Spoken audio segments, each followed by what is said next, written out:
월요일 아시아 증시 전해드립니다. 오늘 아시안의 핫 이슈는 일본의 참의원 선거 결과입니다.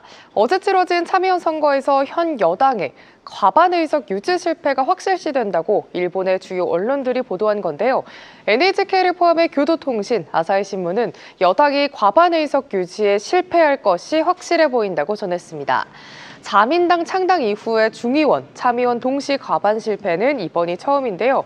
이와 관련해 이시바 총리는 퇴진서를 일축하긴 했지만 연이은 선거 패배로 인해 전국의 불안정성 그리고 정권 변화 가능성이 제기됐습니다. 한편 오늘 일본 증시는 바다의 날로 하루 쉬어갑니다. 중화권도 살펴보시죠. 우선 중국 인민은행이 사실상 기준금리 역할을 하는 LPR을 동결했습니다.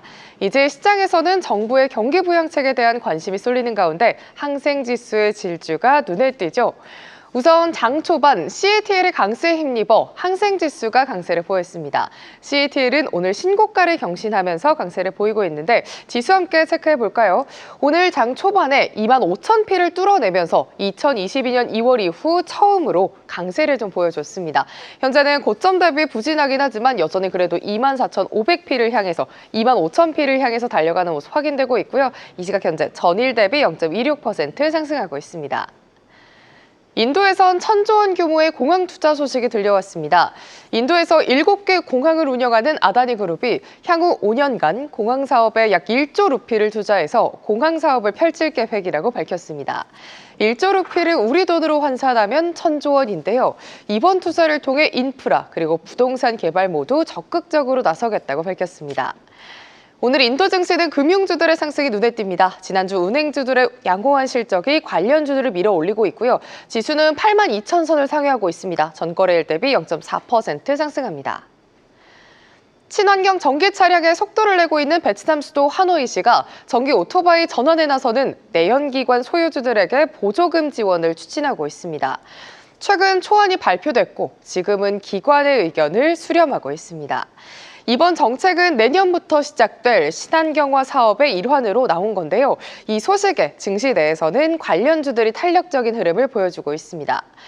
호치민 VN-지수 함께 체크해 보시죠. 기세가 정말 대단했습니다. 장 초반에 1,510포인트를 돌파하면서 3년 내 최고점을 재경신하면서 최근에 강세 흐름을 보여주는데 다시금 고점을 찍고 차익 실현, 경계 매물이 나오면서 이 시각 현재는 약보합권으로 전환했습니다. 지금까지 아시아시황이었습니다. 네, 중국에서 키미 K2라고 하는 AI가 또 네이처 학술지에 나와서 제2의 딥싱크 모먼트다 호평이 또 이어지고 있다고 하는데 중국 증시 소식 한번 들어보겠습니다. 신영증권 성현주 연구위원 연결돼 있습니다. 연구원님 안녕하십니까? 네, 안녕하십니까? 네, 테크 쪽을 좀 들썩이게 할 만한 소식이 새롭게 들리던데요. 중화권 증시 이번 움직임 어떻습니까? 네, 상위 종합지수는 0.24% 상승 출발하였는데요. 현재 0.47% 상승세 보이고 있습니다. HSCI 지수는 0.77% 상승 출발하였는데 현재 0.07% 강보합세 움직임 보이고 있습니다.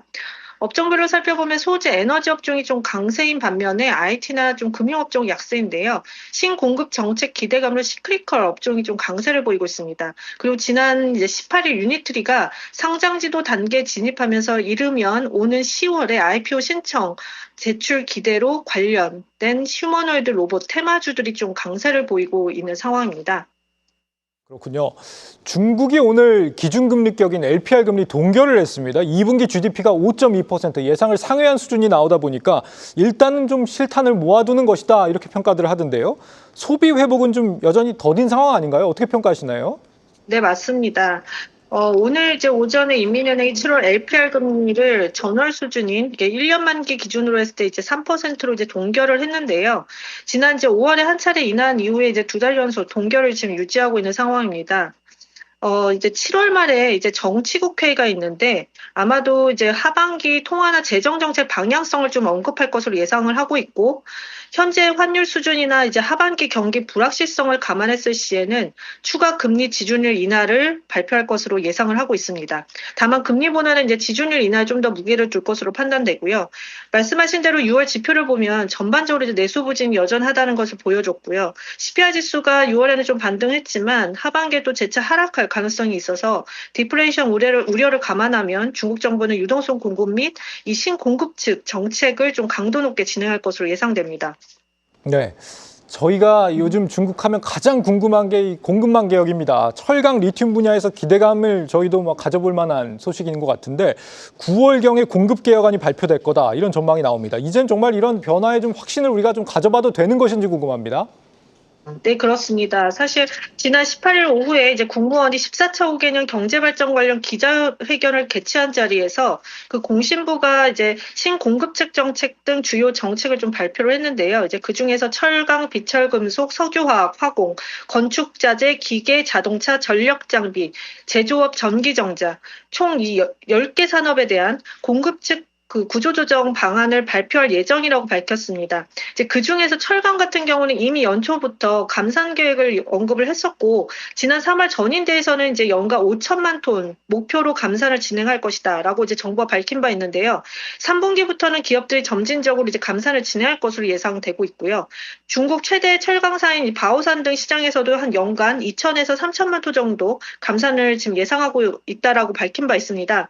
중요한 부분은 이제 감산을 진행하는 원인이 아마도 이제 수요 부진에 따른 이제 재고 증가 때문인데 철강뿐만 아니라 이제 자동차, 건축자재, 이 제조업 전방위적인 이제 재고 증가를 해소하기 위한 건데 결국 이 가격이 중장기적으로 상승하기 위해서는 어쨌든 수요가 뒷받침되어야 한다는 부분입니다. 중국 정부가 확실히 이전과 달리 2015년처럼 공급측 개혁을 좀 강도 높게 진행할 것으로 보이는데 이제 문제는 이제 수요 부분입니다. 당시 이제 2015년에는 부동산 경기가 이제 호황이었던 데 반해서 현재는 이제 부동산 경기 회복세가 지지부진한 상황입니다.